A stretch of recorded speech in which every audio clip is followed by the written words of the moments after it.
নামাজের শেষ বৈঠকে এই ছোট্ট দোয়াটা না পড়া পর্যন্ত আপনি কখনো সালাম ফিরাবেন না। যতদিন আপনি বাঁচবেন, যতদিন আপনি নামাজ আদায় করবেন, ততদিন পর্যন্ত নামাজের শেষ বৈঠকে আপনি এই ছোট্ট দোয়াটা পাঠ করবেন, এরপরে আপনি সালাম ফিরাবেন। এতে কি হবে? প্রথমত আল্লাহ পাক আপনাকে ঈমানের সাথে মৃত্যু দিবে। আপনার মৃত্যুটা যখন হবে তখন ঈমানের সাথে মৃত্যু হবে। আর কোনো ব্যক্তির মৃত্যুটা যদি ঈমানের সাথে হয়ে যায়, ভাই, ওর দুনিয়ার জমিনের কিচ্ছুর প্রয়োজন নাই। কারণ শেষ মৃত্যুটা তার হয়েছে ইমানি অবস্থায়, মানে সে মুসলিম হয়ে, ইমানদার হয়ে সে দুনিয়ার থেকে বিদায় নিয়ে চলে গেছে। ওর কবরেও শান্তি, পরকালেও শান্তি, হাসরে, মিজানে, ফুলসিরাতে প্রত্যেকটা ধাপে সে মুক্তি, এবং আল্লাহ পাকের কমপক্ষে 10টি পৃথিবীর সমান একটি করে জান্নাত তার জন্য আল্লাহ ওয়াজিব করে দিবেন।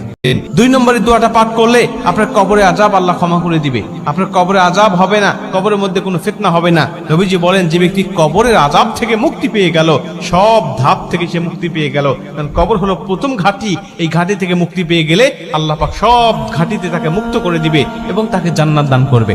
এবং 3 নম্বর হলো আল্লাহ জাহান্নামের আযাব থেকে, জাহান্নামের কষ্ট থেকে, জাহান্নামের পীড়া থেকে আল্লাহ তাকে মুক্তি দান করবেন।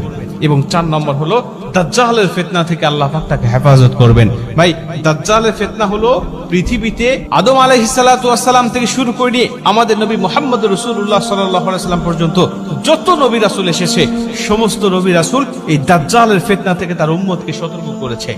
সমস্ত নবী রাসূল তার উম্মতকে বলেছে, দাজ্জালের ফিতনা নামক একটা ফিতনা দুনিয়ার জমিনে আসবে। এত বড় ফিতনা দুনিয়ার জমিনে আর কখনো মানুষ দেখতে পাবে না। এত বড় ফিতনা মানুষগুলোকে বেঈমান বানিয়ে ফেলবে। মুহূর্তের মধ্যেই আল্লাহ তাকে কিছু অলৌকিক ক্ষমতা দিবেন, আল্লাহ পাক তাকে কিছু অলৌকিক ক্ষমতা দিবেন ঈমানদারদেরকে যাচাই করার জন্য।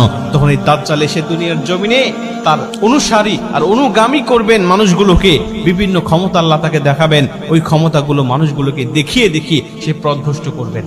এই জন্য আল্লাহ পাকের কাছে এই দোয়াটা করতে পারলে আল্লাহ সেই আযাব থেকে বা সেই ফিতনা থেকেও আপনাকে মুক্তি দান করবেন।